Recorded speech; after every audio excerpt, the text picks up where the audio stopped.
Halo. Vijana ya nani? Vijana anatembea na sisi ndio Sifuna. Yes, nasimama hapa nikiwa Deputy Secretary General wa Linda Mwananchi National Youth League. Mimi nikiwa chairman wa Youth League Trans Nzoia County Linda Mwananchi na tukikuja usiku wa manane. Tumekuja kusema ukweli. Ni tunatumwanga na watu yetu.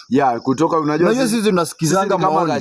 Sisi tunapenda kusikiza ground. Tunasikizanga ground namna hii. Watu wametuambia. Yes, vijana yanatembea. Fikisheni hii habari kwamba Edwin Sifuna penye imefikia hakuna kuenda tena interview kwa TV ama kwa radio hapana. Amepita hiyo vitu. Benye ilifanyika jana wakashika huyo mbunge Gakusha huyo wanashikia huyu mbunge wa Mukurweini kwa studio za Royal Media kwa sababu ya interview. Sasa Sifuna, it is high time wanakuja kwako Karen. Sasa wakitaka kukutafuta because Citizen or Royal Media or any other is not a military camp. Na hawezi kuescort. So sasa imagine au ni polisi wamemkujia huyo mbunge wa Mukurweini. Sasa ingekuwa maguns wameona huyu mtu kama mwenye anachukia Sifuna. Watu kama Salasia wameona jamaa kwa Citizen TV na wana mobilize watu 5,000 wanasema endeni mungojeo jamaa kitoka mumupige mamawe mumuue. Itakuwa aje? Sasa hii penye imefikia Sifuna kwanza mambo ya gari kuendesha Sifuna na travel by saa 1 Sifuna anafaa kwa nyumba. Inafaa. Ama kama anaenda kama past saa 1. Tukue jeshi yake yote tunamfuata nyumba. Tujue anaendaje, analalaje, anakulaje. Yani na saa hii Sifuna tulisema HIT yenye anakunywa saa hii ni our first lady.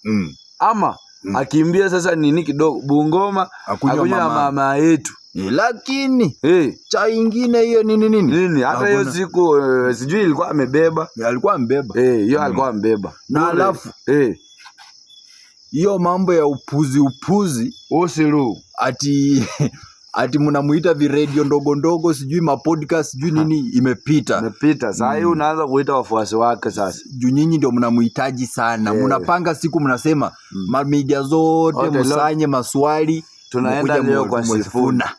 Hiyo tu. Hivyo tu. Tunampangia siku. Hiyo ni ratiba tumeanza kuwapea protocol. Na nataka tuambie watu wa media team yake. Sasa penye imefikia inafaa mnatu update every minute mnasema Sifuna anapumua. Mnasema aka anaoga amemaliza. Ndio huyo sasa amemaliza aka ana watch TV, anakunywa chai.